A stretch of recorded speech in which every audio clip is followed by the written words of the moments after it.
अब देख रहे हैं हम कौन सा सवाल, 3.1 का 5वां सवाल। एक वृत्त दिया है 3.1 का क्वेश्चन नंबर 5वां।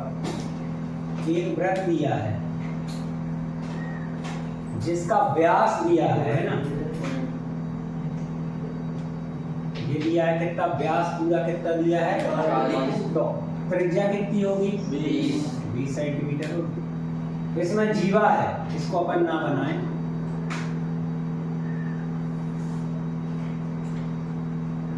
जीवा मान लो ये है, यहां से यहां तक, ये कितनी है 20 सेंटीमीटर, ठीक है।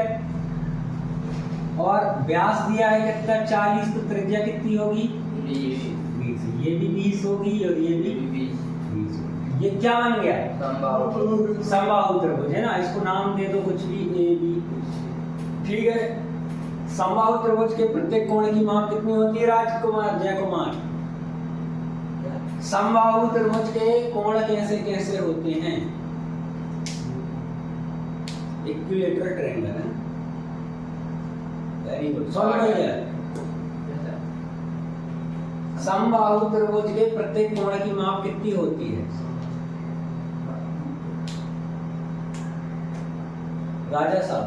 60। हमें तो एक ही कोण से मतलब है, 7 होगा 7, ये 60 हो गया, ये हो गया थीटा, ये हो गई त्रिज्या। हमें याद क्या करना है, ये याद करना है, पूरा नहीं बता रहा हूँ, इतना ही लिख लेना कि डी आपको क्या दिया है 40 सेंटीमीटर, तो आर कितनी हो जाएगी 20 सेंटीमीटर, है ना। और थीटा क्या मिल जाएगा आपको 60 डिग्री, कितना मिलेगा 60 डिग्री मिलेगा। याद रखना आपको क्या करना पड़ेगा, थीटा बनाना पड़ेगा रेडियन में। रेडियन में क्या करोगे 60 बड़े कितना आएगा 0 से 0, ये 3, थीटा बराबर π/3, यहाँ कर दूं। अब हम क्या जानते हैं कि कोण बराबर चाप बटे त्रिज्या, π/3 बराबर L/20। इसको इस तरफ ले जाए, L बराबर क्या हो जाएगा 20 π/3, कट रहा है नहीं कट रहा है, 22/7 मान रख दो। L बराबर कितना आ जाएगा 20 गुणित 22/3 गुणित 60, L बराबर उत्तर लिख ले सर। पीछे तो सही तो कितना होगा 20 π/3। हाँ, तो ये हो गया आंसर भाई, आपका ये आंसर आ गया। ज्यादा सॉल्व कर दो, यहाँ पे आ जाएगा, ठीक है। आपको क्या पढ़ाया गया था 2 दिन पहले कि कोण बराबर चाप बटे त्रिज्या, यही पढ़ाया था। ये काय में आएगा कोण, रेडियन में आएगा। अगर ये हमारे पास डिग्री में है तो हम काय में बदलेंगे, रेडियन में बदलेंगे, ठीक है। अब भैया ने क्या किया है, एक वृत्त बनाया है, केंद्र से यहां तक की दूरी, बूढ़े हो गए आप लोग, ये क्या है ये पता नहीं है, हो गए बूढ़े, करीबन 15-16 साल के हो गए, ये नहीं पता कि ये इस वृत्त में ये क्या है 75, पहली चीज। दूसरी चीज, जब ये बताया होगा कि चाप को हम क्या ले रहे हैं L, तो हमने ऐसे वृत्त बनाया होगा और ऐसे बनाया होगा, और यहाँ पे हमने ये भी बनाया होगा, पेन भले ही दूसरा रहा हो पर ये बताया होगा, तब L इसको बताया होगा, R इसको तो नहीं पर इसको R बताया होगा। और अपन खासकर जय भैया हमसे ही पढ़े हो, आपको ये नहीं पता कि वैल्यू कैसी रखनी है। यहाँ से यहाँ तक आपका 10 सेंटीमीटर लिया, ये क्या है, ये R है और ये L है, तो थीटा बराबर क्या लेके चल रहे हो L/R। तो L कितना है 75 है का 10 है, तो यहाँ पे क्या लिखोगे R कितनी है 75। आपने क्लास 10th पढ़ी है, जहां पे आपने क्या पढ़ा है, त्रिकोण मिति का परिचय पढ़ा है। त्रिकोणमिति परिचय में, त्रिकोणमिति में इसका मीनिंग भी समझो, त्रिकोणमिति क्या होती है, तो वो हम नहीं बता रहे हैं।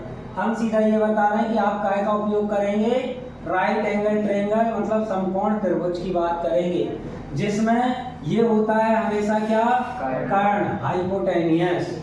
ठीक है, और इनमें से जिस भी एक कोण की बात हो रही है, मान लो इस कोण की बात हो रही है थीटा, थीटा कोण दर्शाता है, इस कोण की बात हो रही है तो इस कोण के सामने क्या रहेगा, परपेंडिकुलर मतलब लंब, और बाकी का बचा क्या रहेगा, आधार। अगर ये कोण की बात हो रही है तो ये लंब होगा, ये आधार होगा। ठीक है, इसमें आपने क्या पढ़े थे, त्रिकोणमिति अनुपात, अनुपात पढ़े थे, तो हमने क्या बताया था, लाल बटे कक्का व्हाट्सएप लैंग्वेज में, और एक और क्या बताया था, पंडित बद्री प्रसाद हर बोले, बताया था, पंडित बद्री प्रसाद हर बोले।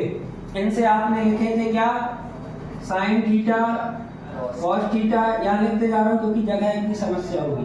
तो पहला क्या है, यहाँ से जा रहे हैं अपन, तो लाल में से एल बटे के मतलब लंब बटे कर्ण, इंग्लिश में लिखने की जरूरत है क्या बेटा, परपेंडिकुलर अपॉन हाइपोटेनियस, है ना। दूसरा आधार बटे कर्ण, आधार बटे कर्ण, फिर क्या आता है, टेन थीटा, क्या आएगा, लंब बटे आधार, लंब बटे आधार, फिर क्या आएगा, हमारे हिसाब से बुक में तो क्या आएगा, कोसेक आएगा, हमारे हिसाब से क्या आएगा, कॉट थीटा। क्यों आएगा कि हम यहाँ आ गए, यहाँ से नीचे उतरे और इस तरफ जा रहे हैं, है ना। तो आधार बटे उल्टा, आधार बटे लंब, आधार बटे लंब, फिर क्या आएगा, सेक थीटा, कर्ण बटे आधार, कर्ण बटे आधार, फिर यहीं लिख दे रहा हूं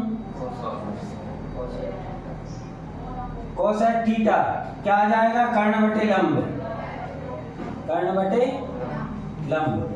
ठीक है, इसके साथ और क्या चीजें पढ़े हो, ये लिखूं बेटा, है ना। ये आएगा आपका base upon hypotenuse, perpendicular upon base, base upon perpendicular, hypotenuse, hypotenuse upon base, और यह जाएगा हाइपोटेनियस अपॉन परपेंडिकुलर। ठीक है, इसके बाद आपने इसी में और पढ़ा था 10th में, क्या पढ़ा था, साइन बराबर 1 अपॉन कोसेक थीटा, कॉस बराबर 1 अपॉन सेक थीटा, टेन बराबर क्या पढ़ा था, 1 अपॉन कॉट थीटा, और एक चीज और पढ़ी थी, साइन थीटा बटे कॉस थीटा, कॉट थीटा बराबर 1 अपॉन टेन थीटा, झाड़ू वालों देखो वही भाई, और कॉट को क्या पढ़ा था, कॉस थीटा बटे साइन थीटा। इसके बाद आपने पढ़ा सेक को क्या, कॉस थीटा, और कोसेक को 1 अपॉन साइन थीटा, पढ़े हो। इसके बाद आपने, मैं पूरा नहीं बता रहा हूं, यहाँ पे क्या थीटा और यहाँ पे क्या ट्रिग्नोमेट्रिक रेशियो, मतलब साइन, यहाँ को लिखो साइन थीटा कॉस थीटा, एक टेबल पढ़ी थी त्रिकोणमिति सारणी, यहाँ पे क्या कौन कौन से आए थे, 0, फिर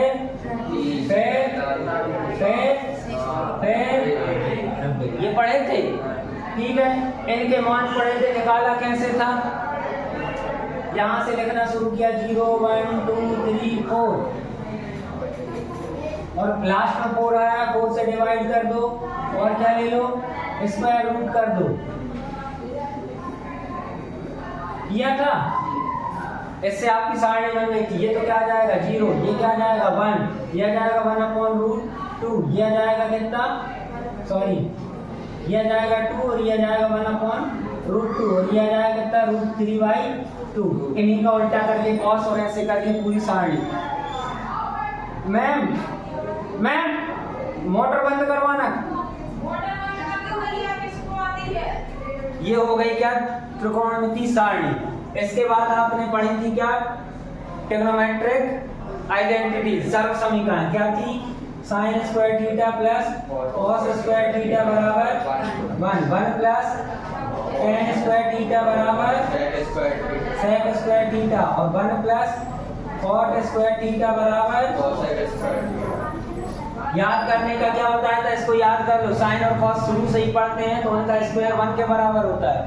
इनको याद करना है तो सी वाले एक तरफ, बाकी के बचे एक तरफ। ये दोनों, ये छोटा है ये बड़ा नाम है, ये छोटा है ये बड़ा, इन स्पेलिंग, ये बड़ा है तो ये बड़ा है, तो 2 को मिला के आया है तो 1 को इसमें जोड़ेंगे तब ये आएगा। ऐसे याद करने की ट्रिक बताई थी। ये हो गए, इतना पूरा 10th में पढ़ा और यही के यही थोड़ा सा आगे चल के पूरा 11th में आपको इस चैप्टर में इस प्रश्नावली में आपको काम पड़ेगा।